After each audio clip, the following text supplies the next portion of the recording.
Welcome back to another episode of Talking Sports with Brandon. This is the Week 6 preview, and it's going to be shaping up to be a really good week. We have two monster games this week, a couple other good ones as well, and I think it's just going to be a really good week in the NFL. The last couple weeks, there's been some good games for sure, but there's definitely been a lot of duds and just games that we thought would be maybe a little bit more exciting and just really didn't live up to it. So hopefully this week, the two monster games do live up to it. It's going to be back to back.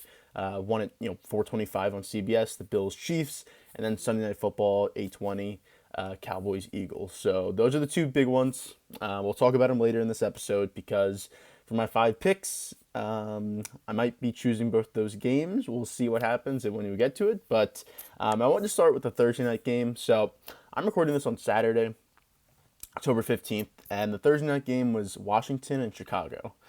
For one, I mean, what are we doing with that game being a primetime game? Like, I know it's Chicago. I know, just about every team plays on Thursday Night Football. And Chicago's a big market. They want them on there. But the Bears, I mean, come on. They've been awful for years. I mean, when was the last time? In 2018, they were good, obviously. But really, other than that, when have they been good over the last 10 years? Never. So it's like, why are they still on TV? They're a terrible team. I mean, the fact that they have two wins, as I've said on this show before, is just insane. If they play normal weather against the Niners, they lose easily.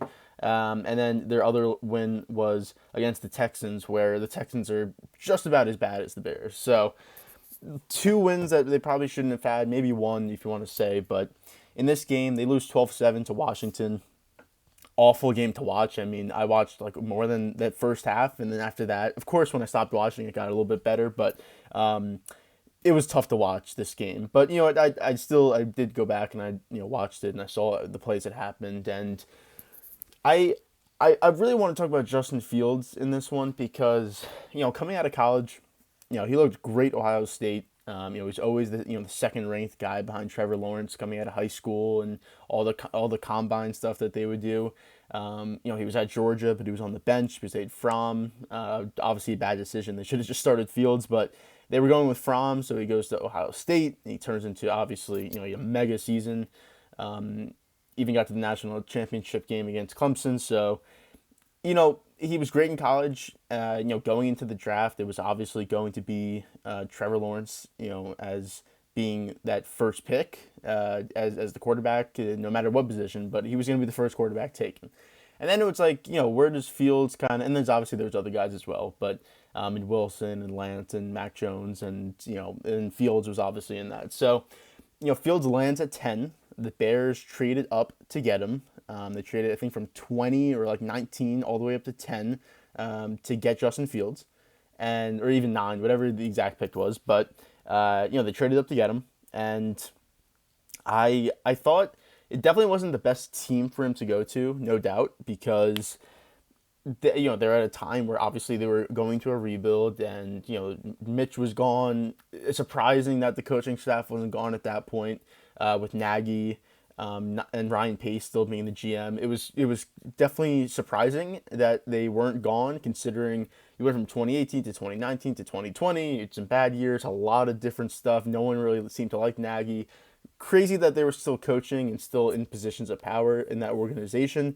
I think that definitely hurt them. If they went whole new clean slate, maybe it plays out differently with new head coach, new GM, new quarterback. Who knows? But they decided to go with that. It was a desperation move on Nagy's part because he was trying to save his job. So they go Fields, which who knows? Maybe they would have went anyways. But they go Fields to try and get that franchise quarterback and see if Nagy could bring him up in his system and he could still be the head coach of this team, and it would be him and Justin Fields. Obviously that didn't work out. Clearly, Nagy's just not the guy. Fields may not be the guy, but that Nagy was for sure not the guy.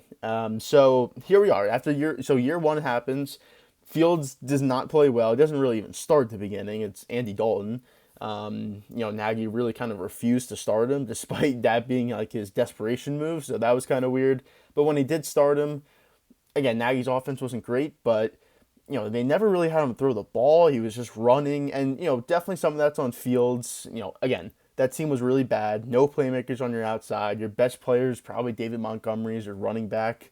and he's not even like that good of a running back. He's maybe like borderline top 10, but probably not even top 10. So not the best weapons. Your offensive line's pretty bad. So he's running for his life. He's not really reading defenses that well. You're moving from a college system and trying to go into like a pro system. It's tough. He definitely needed some adjustment period for sure.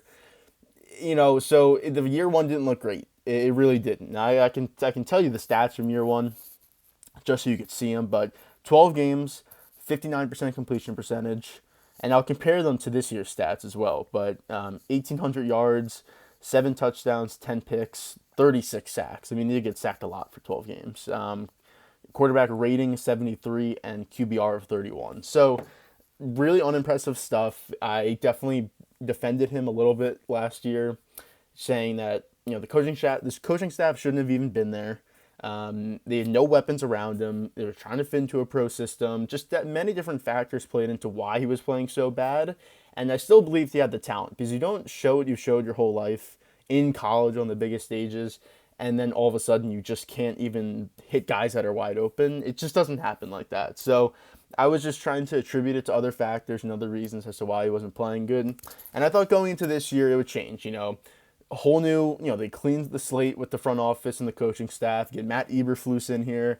He's obviously a defensive guy. I thought they probably should have went with like a coordinator guy to bring Fields up, or at least an offensive guy who knows like like a Doug Peterson. I didn't think they were going to get Doug Peterson, but someone like him where it's like you put him onto that team, he's going to make that quarterback better, as we've seen with Trevor Lawrence. There's been some up and downs with Lawrence this season, but for the most part, it's way better than it was last year, and you can see that he's molding into that type of franchise quarterback. So that by the time the end of this year comes into next year, he'll be that franchise type guy that we obviously all expected him to be. So I thought they could have went that route as well, or Young. With a coordinator, like a McVay kind of type, Shanahan type. But they go Eberflus. It's definitely still a shaky decision, in my opinion. When they announced that, I didn't like it. But here we are, year two, Justin Fields. And again, I'll tell the stats. And to be fair, the offensive line's still not great. They got no weapons on the outside, and your best player is probably still David Montgomery. But still, I think it's year two. They bring in a guy who's trying to mold into a Justin Fields type of play style. It's still a little pro type, I would say. It's not like full college, and Fields is great with his legs, and that could kind of be a problem for him, only because his bailout move is just as soon as his first or second read's not there, he just runs.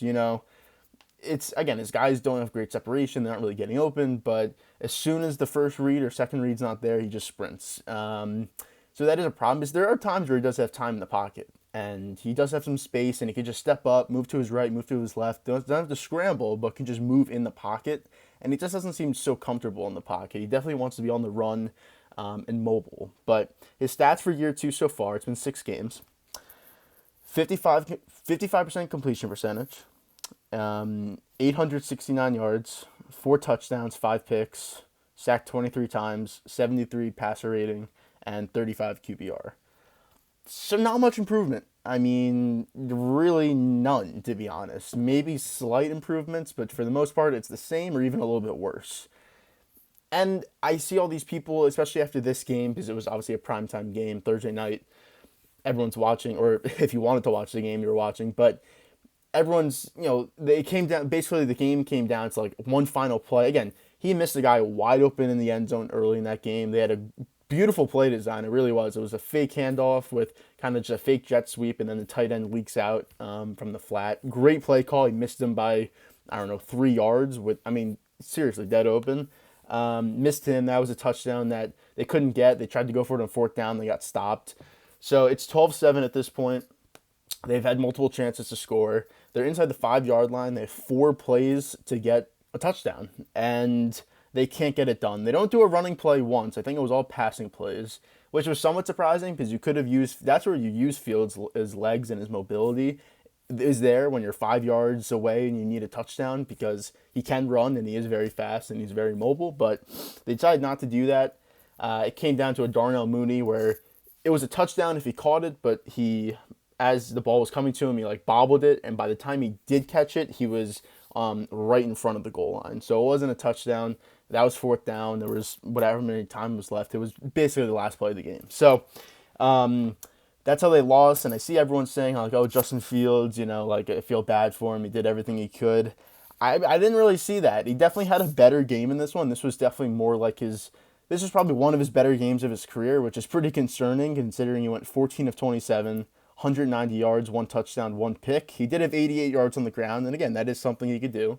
But I mean, the fact that people are saying that stuff about him, and you see a lot of guys saying like, I think Justin Fields can be a type of franchise type quarterback. I don't see it. I mean, it's again the team's not great, and they haven't put a lot around him, but there's got to be some improvement. He's missing guys open. His arm doesn't look great. He's terrible in the pocket. He can't really read a defense that well. His recognition of plays isn't that great.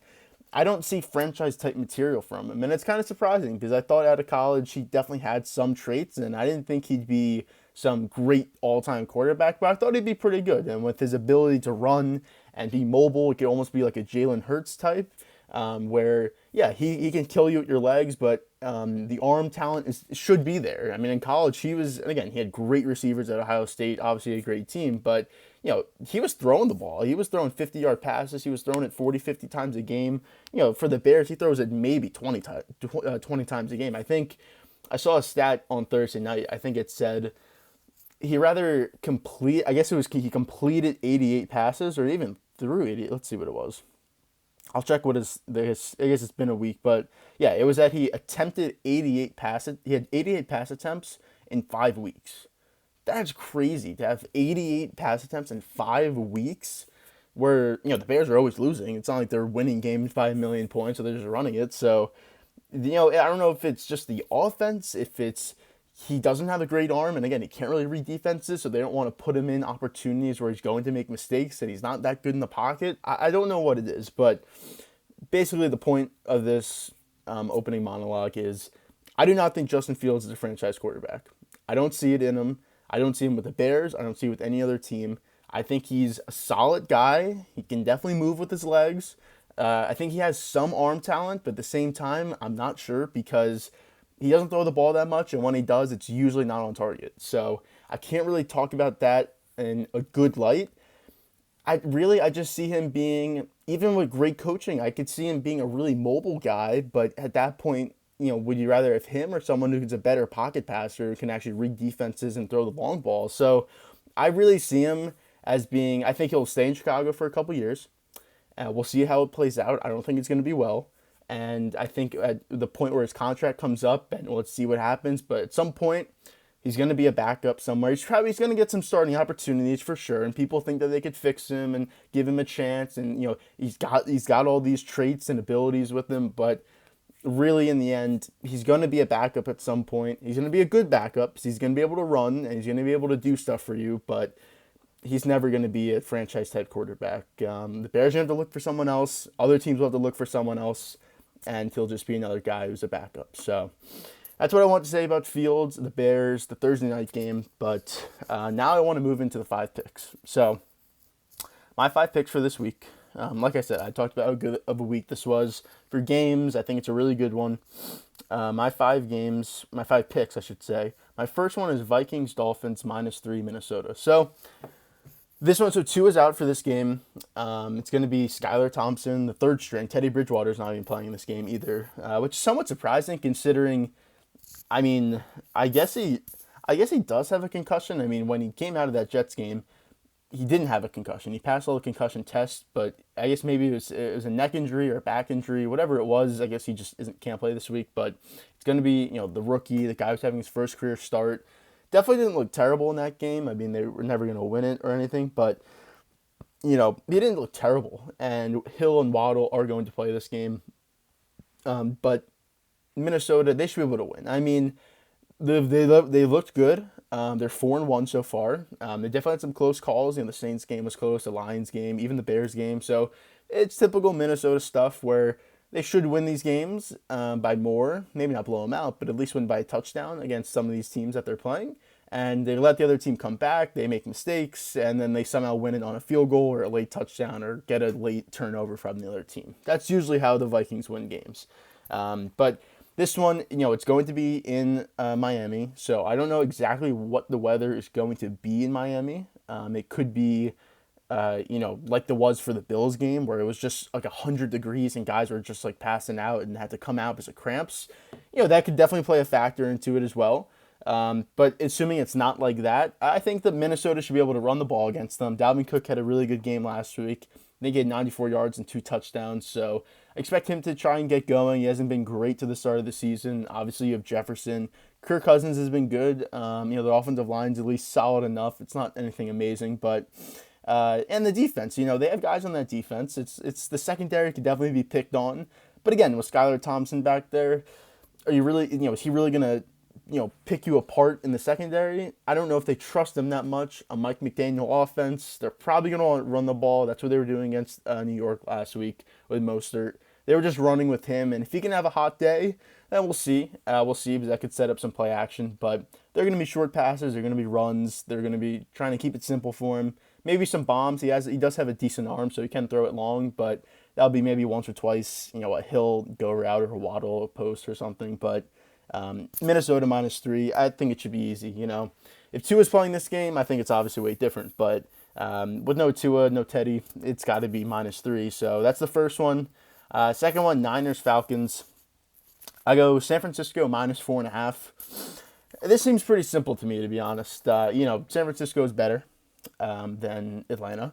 Atlanta's definitely not played bad so far this season. Definitely surprised me in the way that they've played. They're not a good team, but they've been very competitive in all these games. I mean, they beat the Browns. I mean, they almost beat the Saints. They came back against the Rams. They were coming back against Tampa Bay last week. If that roughing the passer call doesn't get called, then they get the ball back down 6 and driving to score a game-winning touchdown. So definitely been way more competitive than I thought. And I think it could be somewhat similar in this case. We'll see. I'm not sure if Nick Bosa is playing for the Niners in this game. I think he may be out. He has a groin injury, and if he plays, he's definitely like a limited. He's definitely not doing full 100%. But even still, they have a top 5 defense in the league, even without him. Obviously helps to have him, but it's really the offense. Debo kind of came into his own against the Rams. Jimmy G's looking more comfortable in that offense. I think he kind of settled down his nerves. He's got everything on the same page. I think he's rearing to go. Jeff Wilson's looked great at running back for them. So, -4.5. They're on the road, obviously, in Atlanta, but that's why it's only 4.5. But, they're the better team. I think Atlanta will be able to stay in the game. But do I really see them, keeping it that close? Maybe they get a backdoor cover, and that's obviously what would kill me. But I feel like I see San Francisco controlling this game. They want to run the ball. They're going to be up. They're going to run the ball. They're going to pound. They're going to do ground and pound. They're going to kill clock. That's what they want to do. They want to wear out your team. So that's what I expect. And I think they'll probably win by 7 in this one. I think they win by touchdown, but we'll have to see what happens. But that's my second game, Niners Falcons.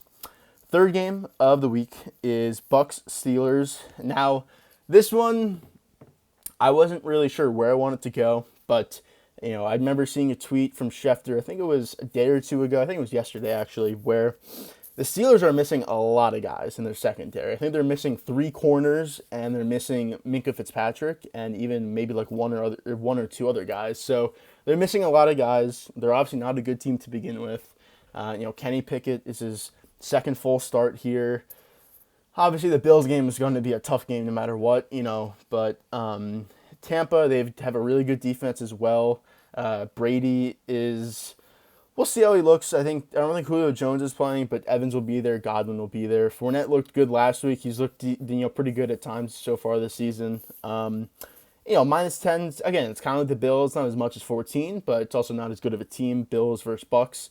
So that's why the line's 10, and the Steelers are home. But they should be able to win by 10 with all those guys missing in the secondary. You should be able to pick them apart. Brady, he knows how to read defenses. He can read every defense. He knows how to trick guys into doing stuff. I don't see any problem with that. There's going to be rookies, guys who have never played before out there. It's just going to be a mind game for them. So this should be, I'm definitely not, this isn't my most confident one, but it's right up there with being my most confident because, the Steelers are not a good team. I mean, maybe they get the one explosive play. If Najee Harris looks like Najee Harris, we'll see. But their offensive line's not good. The Bucs defense is good. They have good front 7. So -10, I feel like that should be pretty easy. Next game, though, and this is where these last two games, I talked about the two big ones, and this is where I'm going with them. So Bills, Chiefs, -2.5, Buffalo is what I'm taking. I think it's the first time in Mahomes' career, or at least at home, where he has been an underdog. And I think I said this on this. If I didn't say it on this podcast, I've definitely said it before. But the Bills will be favorites in every single game they played. I mean, they were at Baltimore, they're at Kansas City, they're still favorites. They're going to be favorites anywhere they play, every single game this season. So that's why they're favorite 2.5. I mean, it's basically even, but it's going to be a really good game. Obviously, it's the two. I really want to say it's the two best teams in the league. I know Philadelphia's 5-0, but they wouldn't hold a candle to Kansas City or to Buffalo if they were to play them. And obviously the history that they have with the AFC Championship two years ago and the AFC Divisional game, but that was basically like a championship game last year. It's going to be a great game. It's going to be back and forth. I mean, Kelsey's obviously the big guy you got to stop on Kansas City. It's 4 touchdowns last week against Vegas. Bills defense is good. We'll see who's missing in their secondary.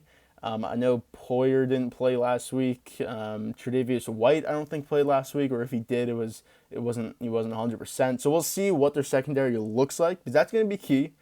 Because even though they have a really good defense, it does start with that secondary. They got a good D-line. They can get after you. They got good linebackers. I think Tremaine Edmonds didn't play last week as well. We'll see if he plays. But it really starts with that secondary. They make plays. They shut down guys. And Kelsey's obviously the biggest guy. I mean, you got to worry about MVS and Juju as well, and Mecole Hardman. But Kelsey's obviously the big one. You get the big target on that team. So if you can shut him down, which is tough, or not really shut him down, but limit him, you got a chance. I mean, no doubt, because your offense is going to score. These two teams, they know how to score. It's, even though the Bills have a really good defense, the Chiefs will still be able to put up 24 points, I would say, at least. That's really what I would say, because they can just turn it on like that. Like, they look dead in the first part of that Raiders game. I know it's the Raiders, but they scored 30 points in that game in, like 2.5 quarters. That's basically what they did. So, it's, I don't see any problem with points in this one. Bills side, Allen, it's going to be a great matchup. Like these are the two best quarterbacks in the league, no doubt about it. People want to say Allen's better than Mahomes. Mahomes is better than Allen. I tend to lean right now as Allen is better than Mahomes, but it's not by much. It's by the slimmest of margins. That's just right now. Obviously, Mahomes has obviously been better throughout his career, for sure, no doubt. But, right now, presently, Allen is the better quarterback. But again, it's by this much. So, but it's going to be a great matchup. They're going to be going back and forth. Allen, I'll see what he looks like with his legs. If his legs play a big factor in this one. There's been games where they rely heavily on his legs. Like Baltimore, they relied a lot on his legs. Miami. And then there's other games where he can still make plays with his legs, whether he's scrambling or you are doing some QB, draw plays or whatever. But they try to go a little bit more conventional run game with Singletary. So we'll see what kind of game plan they're looking at in this one. I'll definitely be looking at that. But it's just going to be a great matchup. Hopefully, it lives up to it. It should, because these are the two best teams. But a lot of times you get like two good teams playing in a 425 window, and it doesn't really live up to it. But these offenses, like when you have two quarterbacks like this, like elite quarterbacks, it's going to be a good game. So I'm excited for that. Like I said, Bills 2.5. They go in by field goal and they get that, which I think is possible. I do think the Bills win this game. Even if I wasn't picking it, I would still have the Bills winning.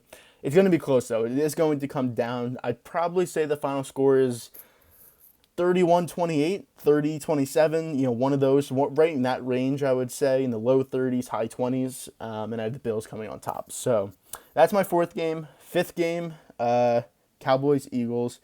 I mean, obviously I'm a Dallas fan, but I'm taking Cowboys plus 6.5. That's a crazy line. I know Eagles are home. I know the Cowboys' offense hasn't been great, because if you really look at the stats, on third down, they're not good. In terms of total first downs so far this season, they rank 30th. Eagles rank, I believe, second or third.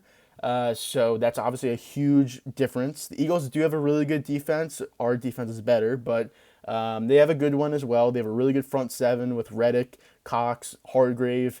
Josh Sweat. Like, they have guys who can come after you. So our offensive line has a big task in this one. They're going to be bringing blitzers. You know, Gannon likes to blitz. Philadelphia always likes to blitz. Secondary is good with Darius Slay, C.J. Gardner-Johnson. They have good players on their team. There's no doubt. And their offense, obviously, with Hurts, Sanders, Brown, Devonta, Dallas Goedert, Lane Johnson, Jordan Mailata I think he's going to play in this game. Haven't seen the full injury report yet, but it seems like he's going to play. But yeah, like, they're stacked. There's no doubt. And the way that they play offense, it's high pace, it's rapid, it's going at your throat. They want to keep the pace up, so we're going to have to, and we like to sub, so we're really going to need stops. We're going to need incompletions a lot, which is tough with Hurts because he is accurate, and he does make plays. And I'm expecting we'll go spy in this one. I would pick Donovan Wilson as being that spy because he is a really good tackler. He's got speed to him, and he's quick enough to keep up with Hurts. That's really the most important thing. You can't put a linebacker on him. Like, you could put Micah on him, but you're gonna waste him as a spy. No. So the only other logical guy would be a safety. That'd be Donovan Wilson, in my opinion. And I think he'll be the spy. Maybe not the whole game, but, when there's a couple times where Hurts is breaking out, and because our defensive line is going to get to him, it's just a matter of if we can get him. He's very, he can slip out of tackles, he can get away from the pocket. He's looking to run. Like, if he's kind of like a Justin Fields, but he's just a better version of him because he's in a better offense, he has better weapons, and he can kind of, he's more recognition about the play and what's going on. So, he'll look at reads, no doubt. But, if one guy's not there and he sees pressure coming at him, he's going to run. It's not like he's going to slide and then throw. He's running. So that's where we're going to need the quarterback spy in that one. But, plus 6.5. This offense, it's got to be the same game plan. It's run and defense, run and defense, run and defense. If the run game is working, which they got some big guys up front, but the run game can move and we can move them, off their blocks. I really see us being able to put up, we haven't let up 20 points in a game so far this season, but this one they probably will. I think, the final score, and I'm not even picking the Cowboys to win this game, but even if they lose, which I definitely think is possible because of the way Philadelphia plays and the fact that our offense isn't amazing, I could see them probably losing 24-20, 27-24, something like that. I think we could put up in the 20s, but you really got to put up more than 24 to win against Philadelphia, and it's going to be tough. Unless our defense surprises me again and limits another team to under 20, which I just think is really tough with this team, is the pace that they play at. Like, that's the key. It's the pace that they play. Like, they have great players and they have a great offensive scheme, but they're just so upbeat that you can't sub guys out. You got to take timeouts. Guys are tired. They're running a lot, so they're pushing into you. It's not you're pushing into them. It's just that style of offense that can really wear defense down. So it's going to be cold in Philadelphia as well, so that could play a factor too in terms of your conditioning and how you're feeling and everything. But like I said, plus 6.5, I think they can cover that. They can win this game. There's no doubt about it. But in terms of the spread, plus 6.5. So just a recap of them, just to tell you them again. It's Vikings Dolphins -3 Minnesota.